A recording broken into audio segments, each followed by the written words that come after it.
சென்னையின் தற்போதைய நிலை என்ன என்பது குறித்து அடையாறு, கோட்டூர்புரம், வேளச்சேரி உள்ளிட்ட இடங்களில் ஹெலிகாப்டரில் இருந்து எடுக்கப்பட்ட பிரத்யேக காட்சிகளை தற்போது பார்க்கலாம்.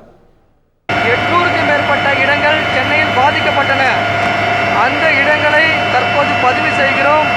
இந்த காட்சிகளை பார்க்கும்போது சென்னை மாநகர் எவ்வளவு பாதிப்புகளை சந்தித்துள்ளது என்பதை அறியலாம். சென்னையின் பல்வேறு இடங்களில் மழைநீரானது தேங்கியிருக்கிறது. தனி தீவுகளாக பல்வேறு பகுதிகள் மாறியிருக்கிறது.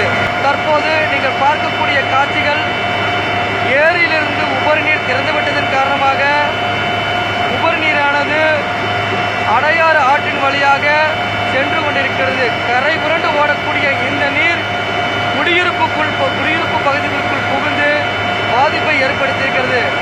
எங்கு பார்த்தாலும் மழை நீருடைய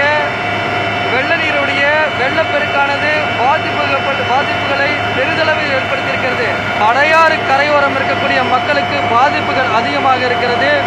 தொடர்ந்து மாவட்ட ஆட்சியாளர்கள் அடையாறு கரையோரம் இருக்கக்கூடிய மக்கள் பாதுகாப்பான இடத்துக்கு செல்ல வேண்டும் என்று அறிவுறுத்தியிருக்கின்றனர். அதன் அடிப்படையில் 3.5 லட்சம் மக்கள் மீட்கப்பட்டு பாதுகாப்பான இடத்துக்கு அப்புறப்படுத்தப்பட்டு தங்க வைக்கப்பட்டிருக்கின்றன. பருவநிலை ஹெலிகாப்டர் பறக்குவதற்கு ஏதுவாக இல்லை. மீட்பு பணிகளுக்காகவும் நிவாரண உதவிகளை வழங்குவதற்காகவும் தொடர்ந்து ஹெலிகாப்டர் பறந்து அரை மணி நேர இடைவெளியில் தொடர்ந்து நிவாரண உதவிகள் கொடுக்கப்பட்டு வருகிறது.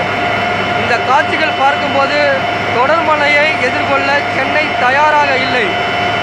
மக்களுடைய பாதிப்பு அதிகமாக இருக்கும்.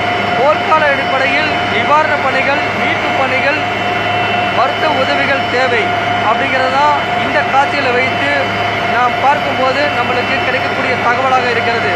நன்றி. செய்திகளுக்காக ஒளிப்பதிவாளர் ரவியுடன் பாஸ்கரன்.